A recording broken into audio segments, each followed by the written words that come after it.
मई 12, 2017 Friday afternoon London के hospitals में अचानक ऑक्सीजन मशीन बंद हो जाते हैं। स्पेन में टेलीकॉम जायंट्स ऑफलाइन हो जाते हैं। जर्मन में ट्रेन स्टेशन बोर्ड्स पर अजीब से मैसेज आने लगते हैं। पूरी दुनिया के कंप्यूटर पर बस एक मैसेज था। पेमेंट मांगी गई थी बिटकॉइन में और डेडलाइन थी 3 दिन। लोगों को लगा ये बस एक वायरस है, बट उन्हें नहीं पता था कि ये कोड किसी बेसमेंट हैकर ने नहीं बनाया था। ये कोड यूनाइटेड स्टेट्स की नेशनल सिक्योरिटी एजेंसी एनएसए से चुराया गया था। दुनिया पैनिक में थी, गवर्नमेंट्स हेल्पलेस थी। तभी एक 22 साल के लड़के ने अपने बेडरूम में पिज्ज़ा खाते हुए इस पूरे अटैक को रोक दिया without writing a single line of antivirus code. आज हम डिकोड करेंगे WannaCry, the virus that almost destroyed the internet, और वो गलती जिसने हमें बचा लिया। कहानी शुरू होती है अटैक से कुछ महीने पहले। एक मिस्टीरियस ग्रुप जिसका नाम था द शैडो ब्रोकर्स, उन्होंने एनएसए का सर्वर हैक किया और उनके सबसे डेंजरस साइबर वेपन्स लीक कर दिया। इनमें से एक टूल था एटर्नल ब्लू। अब ध्यान से सुनो, क्योंकि ये पार्ट टेक्निकल है लेकिन टेरिफाइंग है। नॉर्मली वायरस फैलने के लिए तुम्हें किसी लिंक पे क्लिक करना पड़ता है, right? Fishing, email, fake download. लेकिन WannaCry अलग था। ये एक वर्म था। इसने यूज़ किया SMB पोर्टल और पोर्ट 445। सोचो तुम्हारा कंप्यूटर एक घर है, विंडोज़ के पास एक दरवाज़ा होता है। पोर्ट 445 जो फाइल्स शेयर करने के लिए यूज़ होता है, यूजुअली ये दरवाज़ा लॉक्ड होता है। एटर्नल ब्लू एक मास्टर की तरह था। हैकर को तुम्हें ईमेल भेजने की ज़रूरत नहीं थी, वो बस इंटरनेट पे स्कैन करता था किसका पोर्ट 445 खुला है। अगर खुला है तो boom, within milliseconds वो अंदर घुस के तुम्हारा फाइल्स लॉक कर देता था। इसीलिए इतनी तेज़ी से फैला। एक कंप्यूटर इन्फेक्ट हुआ, उसने पूरा हॉस्पिटल नेटवर्क को इन्फेक्ट कर लिया, फिर पूरे सिटी को। It was unstoppable.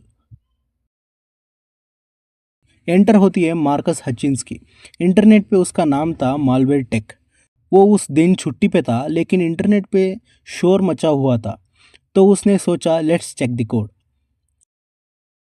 जब मार्कस ने वायरस के कोड को ओपन किया, उसे एक बहुत अजीब चीज़ दिखी।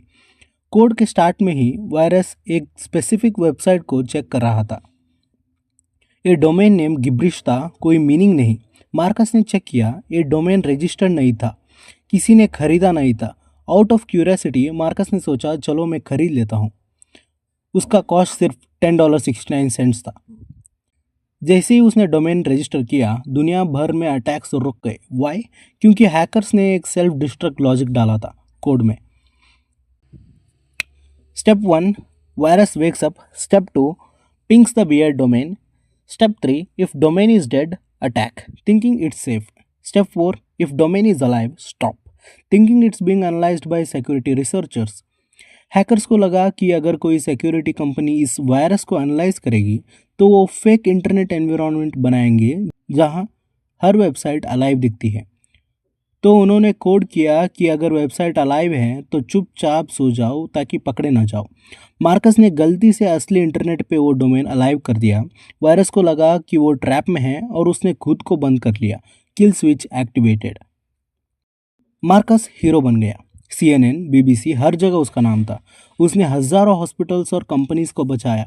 बट हर हैकर का एक पास्ट होता है। 3 महीने बाद अगस्त 2017 मार्कस लास वेगस में डेफकॉन हैकिंग कॉन्फ्रेंस अटेंड करने गया था। जब वो वापस एयरपोर्ट जा रहा था, FBI ने उसे घेर लिया। पूरी दुनिया शॉक में थी। हीरो का अरेस्ट क्यों किया? FBI ने रिवील किया कि 17 साल की उम्र में मार्कस ने भी मालवेयर बनाया था, क्रोनोस नाम का एक बैंकिंग वायरस। जिस स्किल्स ने दुनिया को बचाया वही स्किल्स ने जेल ले गई। आयरनी देखो, he saved the world from the biggest cyber attack in history, but he couldn't save himself from his own history. Marcus ने गिल्टी प्ली साइन किया। जज ने उसे जेल नहीं भेजा क्योंकि उसने दुनिया के लिए जो किया वो उसके पास्ट क्राइम से बड़ा था। आज वो आज़ाद है और साइबर सिक्योरिटी टीच करता है। WannaCry ने हमें सिखाया कि इंटरनेट ग्लास का बना है। एक छोटी सी गलती या एक $10 का डोमेन दुनिया को बचा भी सकता है और ख़त्म भी कर सकता है। अगर वीडियो अच्छी लगी तो लाइक बटन पे किल स्विच दबा दो। This is SubZero signing off.